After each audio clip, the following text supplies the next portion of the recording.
नमस्कार, मैं हूं आपके साथ अंजना शर्मा और आप देख रहे हैं देवी पूजक टाइम्स। आइए एक नजर डालते हैं इस वक्त की खास खबर पर। जैसलमेर में था दुनिया का सबसे पुराना डायनासोर। मॉर्निंग वॉक करते साइंटिस्ट को मिले सबूत, लाखों साल से दबे रहने से अंडे बन गए पत्थर। जैसलमेर शहर में जेठवाई की पहाड़ी, कभी लोग यहाँ से पत्थर निकालकर मकान बनाते थे, लेकिन जब लोगों को ये पता लगा कि यहाँ डायनासोर के अवशेष यानी कि फॉसिल मिलते हैं तो हर कोई चौंक गया।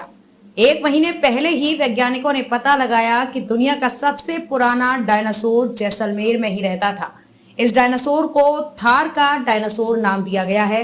कुछ हफ्ते पहले एक साइंटिस्ट मॉर्निंग वॉक पर अपनी बेटी के साथ आए तो घूमते घूमते उन्हें डायनासोर का अंडा मिल गया। जहां ये अंडा मिला उसी जगह डायनासोर की कहानियां बयां करते कई फॉसिल मिल चुके हैं। आखिर साइंटिस्ट इन पत्थरों में से कैसे ढूंढते हैं कि यहाँ डायनासोर थे, यही जानने के लिए एमएसबी टीम साइंटिस्ट के साथ जेठवाई की पहाड़ी पर पहुंची। जैसलमेर शहर में जेठवाई की पहाड़ी यहाँ से 16 किलोमीटर दूर थैयात और लाठी को डायनासोर के गांव ही कहा जाता है। इसकी वजह है कि इन जगहों पर ही डायनासोर होने के प्रमाण मिलते हैं। जेठवाई पहाड़ी पर पहले माइनिंग होती थी। लोग घर बनाने के लिए यहाँ से पत्थर लेकर जाते थे। ऐसे ही थैयात और लाठी गांव में सैंडस्टोन के माइनिंग एरिया में डायनासोर के फॉसिल मिलते हैं। तीनों गांव में ही माइनिंग से काफी सारे अवशेष तो नष्ट हो गए थे। जब यहाँ डायनासोर के फॉसिल मिलने लगे तो गवर्नमेंट ने माइनिंग का काम रुकवा दिया। अब तीनों जगहों को संरक्षित कर दिया गया है। जैसलमेर के भूजल वैज्ञानिक नारायण दास इनखिया का घर जेठवाई पहाड़ी के पास ही है। उन्होंने बताया कि वे हर दिन सुबह के समय भीमकुंज की इन पहाड़ियों में अपनी बेटी के साथ मॉर्निंग वॉक पर आते हैं।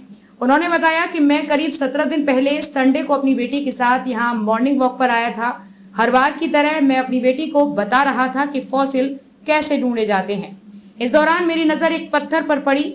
मैंने एक गोल पत्थर से बड़ी सावधानी के साथ मिट्टी हटाकर अलग करके निकाला और बेटी को दिखाया। उसने देखते ही कहा, ये कितना चमकीला पत्थर है।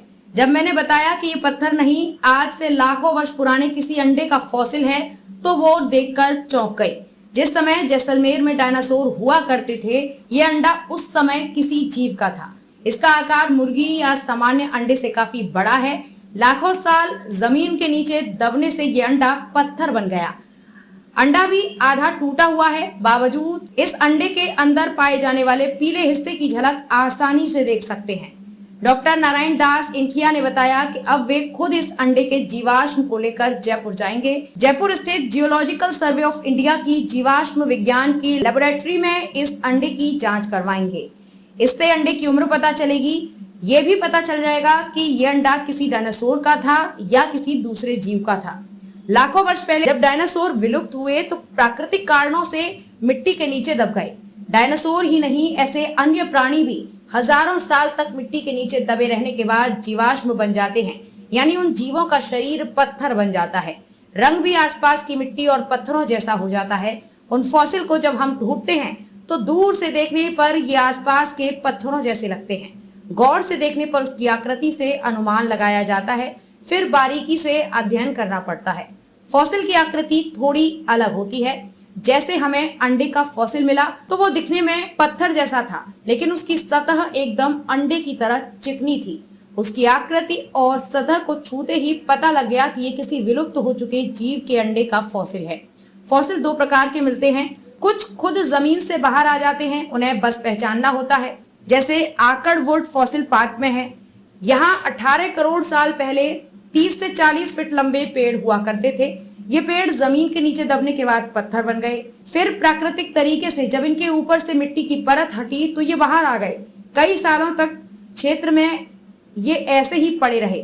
लोग इन्हें पत्थर समझते थे, लेकिन साइंटिस्ट ने पहली ही नजर में पता लगा लिया कि ये फॉसिल है।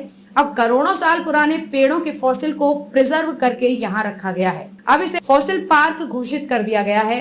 दूसरा तरीका ये है कि मिट्टी और पत्थर की परत को हटाकर ढूंढा जाए। इसमें सबसे ज्यादा सावधानी रखनी पड़ती है। पत्थर और मिट्टी हटाते समय फॉसिल के नष्ट होने या टूटने का खतरा सबसे ज्यादा होता है। खबरों में अब तक के लिए बस इतना ही। फिर होगी आपसे मुलाकात कुछ ऐसी ही खास खबरों के साथ। तब तक के लिए नमस्कार और देखते रहिए देवी पूजक टाइम्स।